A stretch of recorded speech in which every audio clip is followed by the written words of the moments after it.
Another night of racing here at Woodbine Mohawk Park. A little bit of a tense Saturday, though. I mean, you come into the paddock here, you walk into studio, and a lot of nerves and a lot of Blue Jays paraphernalia as well, because it's Game 7 tonight. It's a winner-take-all between the Dodgers and the Blue Jays, and a lot of excitement, though. I mean, this is a big, big moment for, the city, for the Blue Jays as well, and just for their fans in general. So something that we'll be keeping an eye on all night long. And my Hall of Fame co-host Randy Waite will say he'll be forced to watch some of the action here because one of the screens are going to have the Blue Jays here in studio, but can't say that you'll be rooting for them. No. Listen, I'm not rooting against them. Mm-hmm. I'm just not rooting for them. Okay. Never asked you why, though. How come you know something? I was when I was younger. I grew up in Ontario, so I was a Toronto Maple Leaf fan, the same as any kid. But man, oh man, I'll tell you, that Harold Ballard, he was a tough guy to cheer for the Leafs when he owned that team. I mean, he would just, and what got me where I really started to dislike the Leafs, and then it just kind of carried over, was my first hockey banquet was in Durham, Ontario, and we had a Toronto Maple Leaf show up there, and it was a rookie Daryl Sittler. Wow. That's who showed up at my hockey banquet. I would have been about maybe 6, 7 years old, and that's who was there. And then what Daryl Sittler, how Harold Ballard treated Daryl Sittler down the road, I really, really got a bad taste in my mouth for the man. And then I started hating the team and just kind of carried over. So you just carried over to all the cities, all the major sports teams in the city. Yeah, okay. Yeah. I always find that, like, Toronto's got fantastic sports fans, but to the same effect, though, they're a little too over the top for me. That Leafs Nation thing, you know what I mean? Leafs win a couple of games, and here comes the Stanley Cup. Leafs lose a couple of games, trade them all. Like, it's just they're here or they're here. You know? I forget the Leafs even exist. It's just been all Blue Jays right now, right? I mean, this is a World Series. Are you a basketball guy? Big time, yeah. We'll watch every sport. Is that your number one sport? You know what? I've grown to love football the best now. Really? But basketball is second for me. Yeah. But for me, it's just all Blue Jays right now. I mean, World Series baseball takes precedent, and I'm just really excited about nervous too, right? Nervous energy. It's all hands on deck, right? It's the last game of the season, winner take all. So. I'm not cheering for them, not cheering against them. The only thing I would say that it would be nice for Canada to win the World Series. I thought you would have liked the Blue Jays. Give him Dan Plesac was a pitcher. Obviously his affiliation with harness racing. He's seems like a pretty cool guy to root for. Did you ever get a chance to meet him? Yeah, I drove for him. Oh, okay. Yeah, I drove for him there. I drove for a couple of sports guys. There was another guy that got I'm drawing a blank on his name. Somebody shoot me a text there. But Sam Bowie. Okay, yeah. Do you know who that is? Yep. He was drafted ahead of Michael Jordan. Yeah. Unbelievable. Got to drive for him, too. Yeah, our buddy Gabe Pruitt knows him very well. Oh, yeah. He's a huge racing fan. Well, Plesac's an Indiana guy, too, isn't he? I think he is, but Sam Bowie, was he in Indiana or Kentucky? I can't remember where they met. Yeah, Kentucky. You're right. Yeah, University of Kentucky, too, I think. Cool to have so many figures involved in horse racing. I think as you see, more and more athletes get involved, especially retired ones. It's a great sport, right? And I think a lot of people start gravitating towards this sport, and hopefully more and more people can get involved. Last night was Game 6, but we also had a 10-pack here on Friday night, a Halloween edition, and we're going to look at some of the highlights from the Friday night card. And a couple of guys had big nights, though, Randy. Jody Jamieson led the way with 4 wins, and Doug McNair, he had 3. Well, 2. I thought he had 3. He had 2 wins as well, and both of them accounted for 60% of the victories there. We also had some pretty good payouts in the early pick 5 as well as the late pick 5, and not shown there was that pick 6 that paid $480. Ticket that you gave out as well for a $48 investment. Well done. Yeah, it worked out well. I think that's my first pick 6. They're tough to get. You see a lot of carryovers. Why do we see so many carryovers in the pick 6, but not nearly as many in a pick 5? Because the pool's a lot smaller and it's harder to hit 6 versus 5. So because of the smaller pool, it just there's less combinations, right? So you're more inclined for a carryover. But again, I like the fact that some people don't like it. I just like the fact that they carry everything over, because they used to pay 5 out of 6. And they said, we're just going to take all the money and carry it over into a next time, which can be, it can be frustrating for a person who does go 5 out of 6 and you want a little bit of a reward.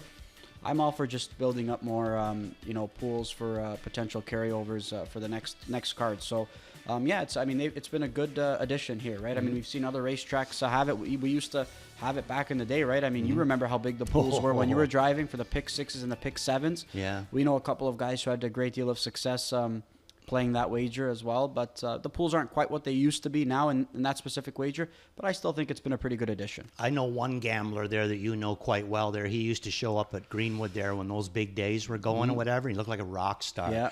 Just everybody clamoring to be around him, listen to everything that he said, just in case he happened to drop a nugget and they could use it, you know. And it was different then. It was, it was a different sort of a situation. Something I shouldn't say that because it's been so long since I've hung out over into the grandstand. Maybe it's the same. Yeah. But I know when I used to hang out there was a couple of gamblers there that they just stood out. It's a lot different now, though, right? Now you have qualifiers that you can watch online. They televise them, right? Where people had to put in, look, if you wanted to have success playing, you had to put in countless hours. It was a lot of hours that some of these pro players put in, right? Yeah. Showing up here to watch schoolers, to watch the qualifiers, and now everything's just accessible online. So they more or less have kind of lost their edge. And not only that, with the CAWs obviously being a major factor in some of the handle as well. It's, but again, that doesn't mean that they've lost their edge in terms of how sharp they are, because it's a lot of, look, the best horse players in the world are some of the sharpest people I've ever met. Yes. Really. Yeah, 100%. Yeah. No, I would agree with that as well. Mm-hmm. They have to be. They have to be very sharp. And I mean, I can tell you one thing there. They deserve a medal too, because this up and down, your whole career is basically one good night, one bad night, and that kind of stuff, that's not for me. No, they got to learn to turn the page, right? The same way when you guys have a bad night racing, hey, it's tough not to shake it off, but you've got no choice, right? You've got another race for new connections, the race after. Next day's a new day, so easier said than done, I guess. Though, right? Yeah, there's an easy way around it. Just don't have a bad night. Yeah, that's exactly it. And speaking of hoping for good nights, we're hoping that James McDonald has himself a pretty good night, because night one of the World Driving Championship, or day one, I should say, kicks off here momentarily. I believe 7 p.m. Eastern time is when the action kicks off in New Zealand. James McDonald obviously representing Canada there, and we'll be rooting him on. And look, really talented group of drivers that are going to be competing and representing each nation. But you can see race 5 is where the competition kicks off there, and he's got all the horses' names are on there. Race 5, 7, and 9, and as you mentioned last night, Randy, kind of cool that they've got comments on each horse as well. So I believe Standardbred Canada, I believe you can kind of keep track of all the action there. I believe they're going to be posting some updates after each and every race. He's supposed to be posting some updates the Fry guy. He'll be commenting on his just his time, right, race by race as well. The same way when Doug did it, right? Doug was providing some updates as well, and so we'll be hearing and seeing lots of James McDonald. And again, it's sure he's going to enjoy more than just the racing, though, right? A beautiful country is what I hear. Hard to believe that Dougie could, tape those video things with the 4 fingers going, eh? Amazing. Tough to do. Multifaceted, right? He's got a lot of talents. All right, so we're going to dig in on tonight's action, though, Randy. What say you? I mean, let's get into it. Because we've got a 10-pack on this Saturday night program. Normally, we'd have a day off tomorrow, but we do have Sunday racing, so it feels a little bit weird knowing that, okay, we've got a day off to kind of enjoy ourselves, but so we're going to enjoy ourselves here back in studio, so... good night of action there. We've also got some news within racing that we'll touch on tomorrow as well, from some new stallions, from some horses retiring, but we'll get more into that tomorrow. For now, we'll kick things off here in race number 4, and that kicks off that pick 6 sequence, Randy, and we're going to be scratched down to a field of 8. Morning line favorite is going to be the 2-horse Lions Frankie J. Him, along with some other horses, I think, find themselves in some better spots here. But I think this Kenneth Oliver trainee is one of them that's definitely going to benefit being back in this non-owners of 3 level. Oh, yeah. I completely agree with that one. And he's winning. This is what I like about certain horses. Even if it looks like you're maybe reaching a little bit, you know what I mean? Because he hasn't been putting up flashy, races or that. He's winning. And that's the big thing. There's nothing more frustrating than doing your job right, getting a horse, having him come to the wire, and then he decides, I'm not going to win. So this guy's been winning. And let's take a look 2 down, John, the replay on October the 11th. We're not going to do the 3-year-old Open. He did race good, but he just more or less went to the back. He'd come into that last race on a 2-week downtime, 14 days between races. Now he got that into him, and he should be good to go. Paced a 1:50 in that last start. But let's take a look at this one. This is more the way I kind of like him when Darrell drives him there. He got him. He had the 5-hole. He got him out of there, sat in the 2-hole, made a move around the last turn, and just keeps wearing down the horse at 5th and 5. Just keeps wearing him down and wearing him down. And that's not an easy horse to wear down, 5th and 5. Usually when he's in front, this close to the wire, he guts it out and he's getting there. But he, this guy raced great. THKC Crunch, the one that he was able to mow down, but still, Still, another talented, Yes. pacing colt that Carl's got in his barn. And again, it looked like Jody was going to be a winner there, but this Kenneth Oliver trainee was relentless, right? And he's been racing really, really well. He is also one of another horse coming in out of that 3-year-old open. I went to Blazing Cruiser in this spot. I think this Rod Hughes trainee is going to have every chance to get the job done here in this spot. I thought he raced really, really well, and Scott Zeron was very, complimentary about this guy as well. I mean, he loved his effort last time out, and it's hard not to like it because it was a good one.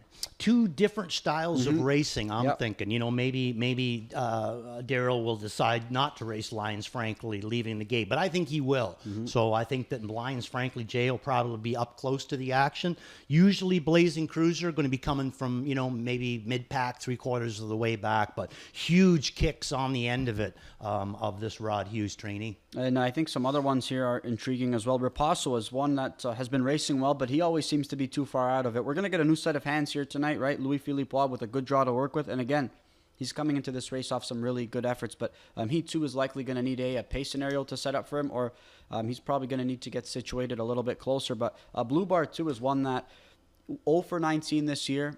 But he's one that's definitely been racing well, but just one that I feel inclined to leave off tonight. But look, we saw last night horses that were winless in 2025. They were getting the job done last night. Yeah, no doubt about that. Cobra Kate being one of them there. This is a significant scratch of SOS Sports Bet. He was going to be heard from in here, I think. Big time. And that was, look at the company he took on last time. It was a bit of a stale date, right? Having missed nearly a month, but Rochester Flash, Captain Deo, two horses who have been racing really, really well. So he definitely would have been a player in here had he been racing. We're going to move on here to race number 5. That's going to close out that early pick 5. We're going to get a chance to see Figment yet again, Randy. And this David Keys trainee, one that he also owns in Sbred.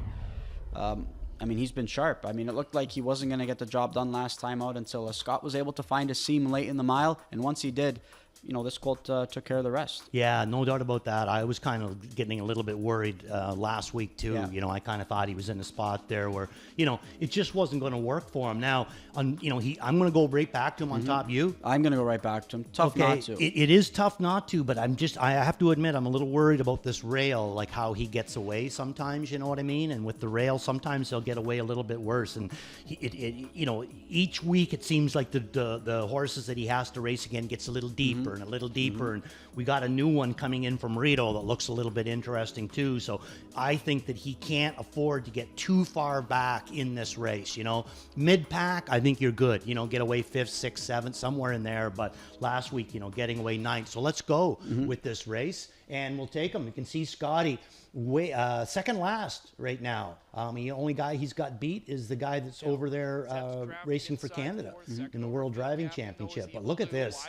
Nice little stick. You can see Scotty, like I said last night, John, it's a big trait. Biggest tell in the world with a driver, right? The side-to-side happens, they got horse. Yep. And he's looking for it, and he finds a way through here. And boy, oh boy, can this little guy ever throw it down fast. I don't think he should have won this race, you know what I mean? He just does this because, he's got an amazing go on the end of it. And the thing is I think that Scott knows exactly what he has. He knows how to play the card with this guy. But last week, it could have been a problem. I'm sure he didn't want to be in that spot turning for home. But if you watch the way that this 3-year-old gelded son of Shadow Play races, he just looks like he's a little scared of the gate still, right? He's Scott's got him gapped off a couple of lengths. It's not by choice. He just really won't go there. I think the rail is going to be a better spot for him than right behind the car. He should be able to, and again, you don't have to kind of just push out of there. All you have to do is just kind of secure position. That's all you have to do from the pole. Hold your position, exactly, from the pole position. So I think he's going to benefit from starting from the inside again. You mentioned Jack Wick, though. I can't say that I love the horse per se, but he's sharp. But we've seen this tail before, though, right? A Rito shipper going into Gary Murner's barn, who has instant success first time out. So just by virtue of that, it's why he merits a lot of respect. He's been taking on some horses that are racing well, but we've seen YS Flower number 10 here on this circuit racing well, but wasn't really eye-catching per se, right? So I think the competition that Figment's been taking on has been tougher, and I think he's going to have every chance to pick up his 4th straight win. But we'd be remiss not to mention Jack Wick, though, again, because we've seen this, the same scenario before. And especially with the Mandy Archer to Gary Murner. That seems to be the one that really, really kind of stands out. So I'm going to throw him in. I agree with John. I don't think he's been beating up too many, real tough kind of horses as what he's going to see in here tonight. But if Murner's able to get him better, and, Trevor Henry's able to get him out of there and get him into a good spot, who knows? Maybe he'll get the job done. I threw him in for second. The other horse, the 3 horse. This is kind of a strange face as well, John. Yeah, just a wait and see approach for me tonight, right? Coltford, top guy. I just want to kind of see how he stacks up here in his first start in North America. So, yeah, just a wait and see approach for me, and then we'll kind of get a better indication of maybe where we want to slot him in for next week. I like your third pick too. DA, let's boogie. Get another Rideau shipper coming up. Dance Captain. Oh, Dance Captain. Yeah. He's got some gate speed. Yeah, I didn't use him, and I like the way that he raced in his last. I only went 1-8 in the pick 5, though. I think I feel pretty confident. I feel confident going all in on Figment, but just to have a little bit extra coverage on a horse who I think could put forth a pretty good effort. I said I feel pretty good using 1-8. There's our thoughts on race number 5. That closes out that early pick 5. We're going to move on to race number 6, and that kicks off the late pick 5. We've got a field of 9 here in this spot. I find this to be a really wide open race, though, Randy, because Superior Delight, you could probably say, is the sharpest horse in this race. I wouldn't say she's a lock, but she's definitely going to have a good opportunity to pick up her 15th win of 2025. We were talking about horses who are struggling to find the winner's circle in 2025. Yeah. This filly's picked up 14 wins. She's won half of her starts this year. Incredible. She's had a career in 1 year. Really, lots of horses there. They're not going to win 17 races in their career. She's had a career in 1 year. Great management job done here by Team Fellows with Superior Delight. But I'm going to throw her in for the deuce. I like her in here tonight. What a great effort she put up last week from the 10 hole. But you notice the other times that she's had the 2 hole, both times she got away third. That could be a problem in here. There's a little deeper bunch, I think. And the one that I'm going to focus on is the 5 horse in here, Madrid. Back in the wintertime, John, she reeled off about 4 or 5 right in a row. And it was always more or less Dougie would put her in front and they couldn't catch her. They'd get close to catching her, but they wouldn't be able to get the job done. And now here she's plummeted right to the very bottom. Now, I know 2 starts ago she raced in the same class, and this is the race that we're going to show you. She finished the second in here by a head, but a really, really good effort. And who beats her? Superior Delight. Last week she came first over on Style for a Mile. I don't think it was just going to be her, her forte. Now she drops back down into this non-winners of 2,500 and picks up McNair again. So I think a lot to like about Madrid in here. I think, again, she's going to be going her way. And, where I hope it is that he goes right to the front and just tries to bottom the field out. So here comes this Rick Zeron protege. And I thought at this point he was going to get the job done. So she can race different styles. And almost gets the job done. But boy, oh boy, that Superior Delight. She knows where the wire is. She knows just how to get that snout right on the line. Yep, and I think Madrid's in a really good spot here as well. As you highlighted the effort last time she was at this level, just a narrow defeat. And Superior Delight's going to like this spot. I also think All Smoke and Mirrors is going to like this spot. I mean, last time she dropped down to this level, she was a winner. I know she's not finishing up her miles maybe as sharp as we've seen in some of those bottom lines, but she should really be competitive in this spot, I'd say. I pegged her as a spot play here tonight, or a drop and pop, I should say. I really do think that everything kind of aligns for her to put forth a good effort. Good draw to work with, the drop in class, and this is just a really good field where she should be able to be super competitive in. Great claim by Osceola. Yeah, another one. Yeah, great claim by Osceola. Daniel Serafian, him and Carm have had a knack for claiming, a handful of horses that have been able to elevate themselves. This one's obviously trying to find her form yet again, having dropped in this class tonight. But again, she's raced really well. You'd have to wonder what she's worth on the back end though, because that mare she's out of, Duchess Dolly, I think she's like about 100% producer. She's only 4 years old, already got a mark of 51 and change. On the back end of when the racing's over, I think that she's going to have a career because she's a gorgeous looking individual too. Great claim by Osceola and Serafian. She likes to do her job. There's a handful of horses in here. I've just had a handful of starts over the last couple of years. Give me a Corona, another Karma trainee, and All Smoke and Mirrors. Again, this is going to be start number 39 this year. She had 42 a year ago, so she certainly likes to do her job. Yes, no doubt she does about that. Outside horses here, I think there's a few of them that are going to be heard of tonight. Yeah, both of them. I think that the 8 horse and the 9 horse, where are they going to get away off the cart? That's my only concern. If they mix it up. I think they're coming out of there. Yeah, really, eh? Yeah, I think that'll they're coming change out the of there. complexion of that race in a big way. I mean, they might not be coming out of there and going to the front, but I think that they're coming out of there. I think there's going to be a lot of action off the gate in this race. I think you've got to try and push out of there and secure some sort of early positioning, right? Because Santa Fe's Appetite race is so good every week. But again, how much work does she have to do late in the mile? Isn't this one of of the biggest reasons that we went through this last night there, that the guys that were doing the best were the guys that were putting the horses into position. The ones that were, just taking them back, nothing was happening. Every winner. That's right. But the ones that are getting them out of there, even if they get away fourth, you know what I mean? It's getting them into position. Well, horses we didn't figure were maybe big-time win candidates. They would finish 1-2, and why is that? Because that's exactly where they were lining off. That's right. Lining up right off the car. We're going to move on to race number 7 here, and we've got a field of 10 in this spot. And the morning line favorite's going to be the 8-horse Waffle Blue Chip, who's going to be making his third start in the new barn for trainer Dave Maneri. Pollock Racing able to pick up this son of Sweet Lou a few starts ago, and Dave Maneri now, as we've seen with a lot of Pollock Racing stock, he does the trading duties here in Ontario, obviously giving Tom Pollock one of his biggest thrills, capturing the Breeders' Crown with Irvin Hanover. I don't think he's going to be the race favorite, though, here in this spot, Randy. I think the rail starter, Arbitrage Hanover, he's my top pick in here. He's Garnett's top pick in here, and I know he's your top pick here in this spot.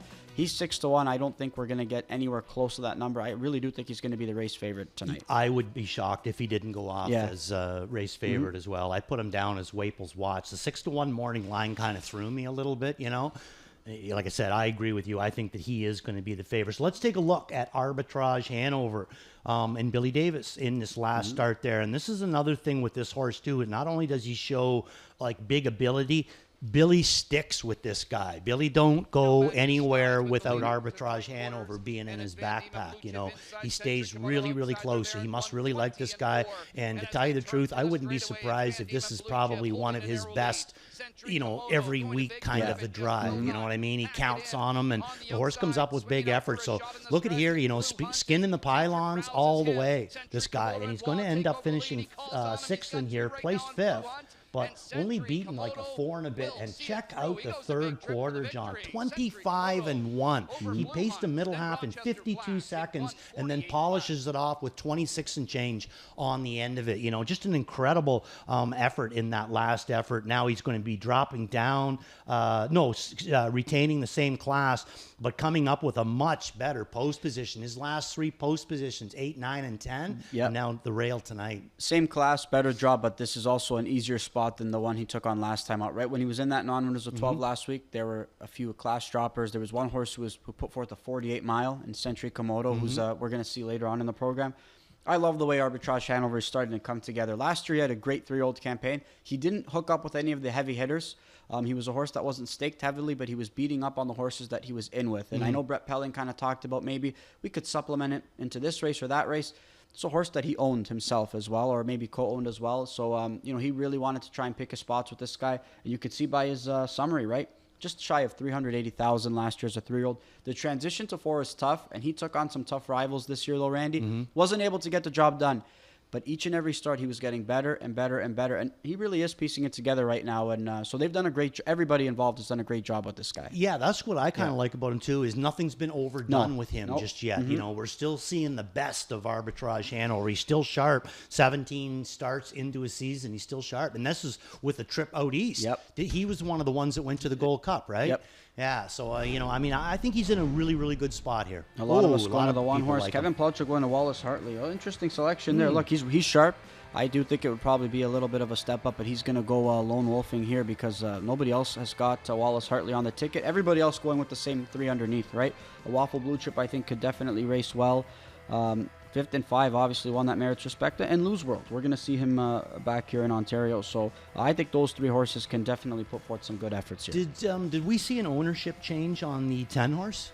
That's not the owner that we were seeing before, was it? You know what? It is an ownership change, actually. Yes. I believe he did sell on Preferred Equine, last week. So, yes, that is an ownership change indeed. But Carl Jameson's going to stick with the trading duties on this guy. Good eye, yes. He did sell on Preferred Equine earlier this week. So there's our thoughts on race number 7. Most of us looking in the direction of Arbitrage Hanover. We're going to move on to race number 9. That's going to kick off that late double, the first half of that late double. We've got a nice group here in a $40,000 open pace, Randy. A field of 7. Century Komodo off that 48-mile is going to be installed as the morning line favorite. Despite that mile, I just don't know if he's going to end up being the race favorite moving up in this spot. But I found this race to be really tough. And I think the ones starting from the middle of the gate are going to be the ones who merit the most respect, I'd say. Yes. No, I agree with you on that there. I went Remember the Alamo. Right. And I agree with you. I think that you could go so many different ways in this race. And there's horses that are racing extremely well right now in this class, and I didn't even get a chance to use them. So Remember the Alamo is the way I'm going to go, and we're going to show you the last replay on him. Racing very, very good since he's come up into the Ben Bergeron barn. You know, another horse that knows how to win races. 9 for 21 so far this year, and he's beating some good horses. Always has big effort on the end of it as well. Last week, you know, he was in a tough free-for-all invitation, Breeders' Crown night, going for $75,000. Drew bad.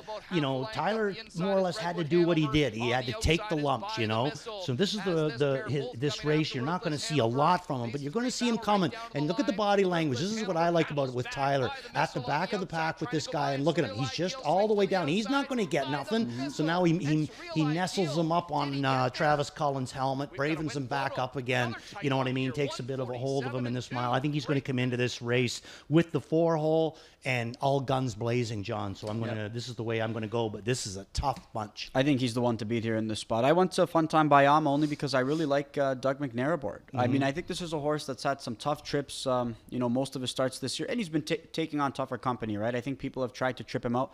I think he needs his, bell rung tonight. I really do think that if you get him involved early, I think he's going to put forth a good effort. If you see that start a few lines down at Chester, Jack Pelling put him into play, and he was taking on some tough company.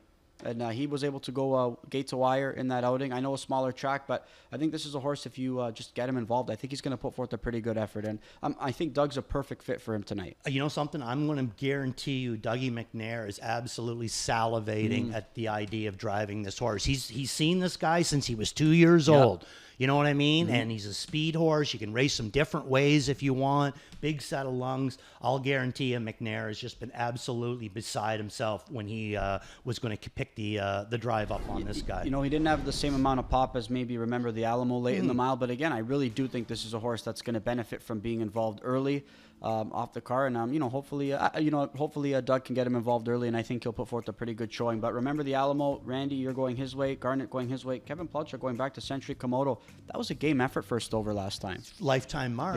Lifetime mark. Crazy. 48 flat. You know, and it's funny. Everybody looks at difference. I thought Miraculous Desby was good. I just thought it was maybe he was in a bad position. You know, he was in too far back to be involved. But Cold Creek Queso. Now, this is a stable that is getting really, really hot. Had another win again last night. These Cold Creek horses have been racing unbelievable. This guy, short field, obviously, has the abilities. Former super final winner here, really, really nice horse. Almost $600,000 made. Mark of 48-3, and look at his last lines, John. He's just religiously 25 and change on the end of it. If he gets brought into this race, this big fella, and he's not overcooked. Wow, I think he could fire up and maybe put a real wrench into this race. He caught my eye big time when he was pacing late in the mile last time out. Right, I was sometimes you watch a race and don't really know which horse is who, and then you just end up watching like, oh, who's that 10 horse just pacing up a storm in Cold Creek Queso, and I go, man, this guy's just getting back into form again. It seems like it's a really good open. I really do think. I think it's tough. I mean, you mentioned Miraculous Desby. You know what? He wasn't in a great spot. Looks still a little bit hot though out there, but I still thought he got towed into it nicely. I was expecting a lot more pop from him given the trip though, and he just didn't have it. I used him underneath just because I think he's capable of a bounce back, because we see that qualifying effort, we see that North American debut. There's got to be more there. I don't think that effort last week maybe does it justice. I think that maybe it was just a flat effort, given what we saw in the qualifying efforts and the first start, I'd say. Yeah, where I would go against you on that is I think that he was, again, I'm going to go back. I think he was a bad positioning on the driver's part, and where he paces the middle half in 53 seconds to get himself into position. That's not good. Nope. You know what I mean? Like if you got a middle quarter and 27 flat, they're gonna feel that. These ones were much more than that. I think he was in a bad spot. I think JR is going to have him in a lot better spot tonight. We didn't even mention Dublin Dasher. I mean, that's just how it goes to show. 7-horse field, but there's some depth to it as well. We're going to wrap things up here in race number 10. We've got a field of 10 going postward in the finale, and the morning line favorite's going to be the 4-horse Head Honcho. He was the favorite last time out. He won some quick panels early on. He was ninth, but beaten just over 2 lengths. So, just a horse that likely went a little bit too quick. But he's going to be back aboard with Doug McNair. And the last time Doug was aboard this guy, though, Randy, he just missed to Century Komodo, who came back and won in 48 flat in a lifetime mark. So I think this guy's going to have every opportunity to get the job done. But you and I both going a different direction tonight. Yeah, we went the same route. Yeah. We're both going to go with the 7 horse then, Yep. I take it. And that's going to be Jabberwocky. Last race, June the 14th, then qualified October the 17th. So quite a little bit of a spell in there. He was racing good already this summer, though. You can see that $90,000 put away in 15 starts. Let's take a look at the last replay for Jabberwocky. Scotty Zeron driving him in his last. Scotty Zeron qualified this guy, and Trevor Henry, who knows this guy very, very well, is going to pick this guy up tonight. I'm really, really hoping that we just see a down-the-road shot with Jabberwocky. Tire them out, John. Catch me if you can. Like I said, he's got a strong qualifier in him in 53, this mile in 50.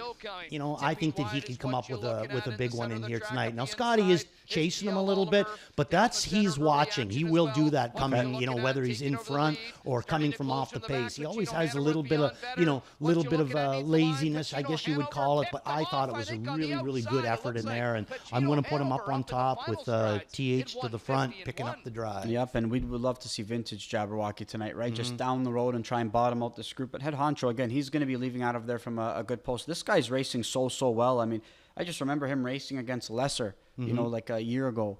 And he's just been able to work his way up. It's just another, stellar job by Cliff McGuire. Again, not much stock, but whatever he has, he's able to get the most out of them and just continue to elevate them. And this guy's no different. He's racing really, really well. So definitely merits a lot of respect. But I think beyond better. One that had the second tier last time out, though, Randy. Look, Scott Young's gotten along well with this guy, and he's always heard from late in the mile. Yeah, he always got the big wheels on the end of it. I'm going to tell you something, John. I was walking out of here last week and walked by his stall and stopped and talked to Jeff Williams and Amber, his girlfriend Amber, and said to them, you guys should be so proud. This guy looks like $1 million. I swear, you could comb your hair just looking into his flesh. He loves to do his job for them. He really does. Yeah. And they do a great job with him in particular. He looks amazing. They should Amber. be very proud of him. A big time. All right, there's our thoughts there in race number 10. That's going to wrap up this Saturday night's program. We've got some ticket ideas to give out. I know we had no success giving out pick 5s, but you did give out a pick 6. But let's try and have some success here in this early pick 5 sequence. Randy, and you're going to kick things off here with a couple of singles, but you're going to kick things off here with a single here of the 1 horse. So you're all in on Cora, and let's go through your ticket. Yeah, Cora to move on. And then in race number 2, I'm alling it. We talked about this race. I'm going to go Blue Point, but Mickey 6 could be tough. Glen Burrow, what are we going to get with her? And then we got Aviana coming back as well. Another nice horse in there as well. So I'm alling race number 2. Race number 3, it's going to be Macapello. Sealster's going to be my top pick. And I'm going to back her up with Dirty Diana. She's going to be tough tonight, I would think. Race number 4, I'm going to single with Lions Frankly. And in race number 5, I'm going to go Figment and Jack Wick. I do think that Figment is the horse to beat, but I don't know much about Jack Wick other than the fact that he is going into Murner Stable, picking up Trevor Henry, is racing very, very good right now, so I'm going to throw him in just as a backup. You and I both taking the same approach, a single in the opening leg and a single in race 4, but we're going different horses. So I'm going to single Catch Me Gracefully here in the opener. I like that effort at Flamborough. This is going to be start number 2 for this mare, and I figured she just needed that start, and she just squeaks in on the condition here tonight. So I think that she's going to have a shot here in what's a wide open first leg. 3 deep for me, right? I'm in agreement with you. Mickey 6 has a big shot. Blue Point, tough trips for her each and every week. And then Glenborough, just that 1 for 31. She's power dropping, but that 1 for 31 scares me. I'm going to spread in leg 3. I see that, yeah. I have no strong opinion there in leg number 3. Dirty Diana, I don't think we're going to get 12-1 though. I think that she's going to take some support there. But race 4, I'll go all in on Blazing Cruiser. You're going with one coming out of that 3-year-old open. I'm going with the other one in that Rod Hughes trainee. And then 2 deep for me. You could probably single Figment. He's definitely going to be an A selection. But I just have the 8 horse there as some backup. So Figment, one that you can be confident about keying. But why not have a little bit of coverage there, especially with a couple of potential value singles as well. Late pick 5 ticket idea, Randy, and you've got 3 singles here in this late sequence. Yeah. Okay, so in race number 6, I'm going to start it out with Madrid. I just hope that Dougie, down to the bottom class, I think the Dougie goes down the road. In race number 7, I'm using Arbitrage and Waffle Blue Chip, but I think that Arbitrage is going to be tough in there. I'd even maybe go to the single on him. Race number 8, I'm singling Lions Dookie. Race number 9, I'm going to single Remember the Alamo. And if I get that far, I'm all in the last race, John. So, $20 ticket. Why not? I'm with you in the opening leg again. Just same approach, different horse, but I'm going to go Kiki to start things off. All smoke and mirrors. I really do think she's in a good spot, but it's a wide open race. I think a lot of mares are going to have an opportunity to get the job done there. Arbitrage Hanover going to be my all-in. And then I'm going to go 4 deep and 3 deep in those middle legs, and I feel pretty confident about Head Honcho and Jabberwocky. Maybe if they're going quick panels and each one of them are chasing each other, there's a chance that they could tire themselves out. But I still think that they're the ones to beat in that spot, and I feel pretty confident using those two. So there's a ticket idea from Randy, a ticket idea from myself, and we've got some other ticket ideas that you can see all over the place, right? In the Horse Players Journal, Garnet always provides some good thoughts and selections. There had a 20-1 spot play winner to close out the card. We're going to have some hope to have some success here on the Saturday night program. And Randy, let's go through your plays. Okay, so it's going to start with Beat the Favorite in race number 3. That's going to be Macapel Sealster. In race number 6, it's going to be Worth a Look Madrid. In race number 7, it's going to be Waples Watch with Arbitrage Hanover, and my all-in is going to be Lions Dookie in race number 8. All right, I like it, and we're going to look at my plays board here. My spot play, Catch Me Gracefully here in the opener. My best bet's going to be Blazing Cruiser. My drop and pop's going to be All Smoke and Mirrors, and my all-in is going to be Arbitrage Hanover. So we're going to look at some other resident handicappers and their plays. Garnet Barnsdale in agreement with you, Randy. Cora, his spot play. Ghislaine also in agreement with you. Pay attention, Madrid, race number 6. And Kevin Ploucher, he's going to go lone wolfing here. His spot play is going to be Wallace Hartley. I don't know what price you'll get on him. I think he'll probably be a little bit higher than 4-1, but he's sharp, but he's taking on some tougher company tonight. But Kevin, not afraid to take a stand in a I say he gets sharp double young guy. digits. Oh, yeah, and I think Kevin would love that. Yeah, I think he does. I think it's a risky play, but it's a sharp one because he's getting a really sharp horse. All right, and speaking of, we talked about tonight, we talked about yesterday, but we're also going to preview tomorrow. This is going to kick off the first of 8 Sunday night programs, Randy. Again, just something that we're going to try over the next couple of months. So 6:35 post time, so it'll be just right at the tail end of that evening slate, and then you can stay here for some racing as well as some Sunday night football action. And we've got a pretty good card to kick off Sunday night racing tomorrow night. It's going to be an adjustment though, because it's going to feel weird coming in on a Sunday tomorrow. It will, but I'm really looking forward to that open trot. Oh, big time. That's a loaded field. Yep. All right. So we're looking forward to the action as well, and still the same wagering menu, and hopefully you're going to watch, wager, and join us here. We'll be here to take you out throughout the action tomorrow night, but we'll also be here all night long. And go Blue Jays.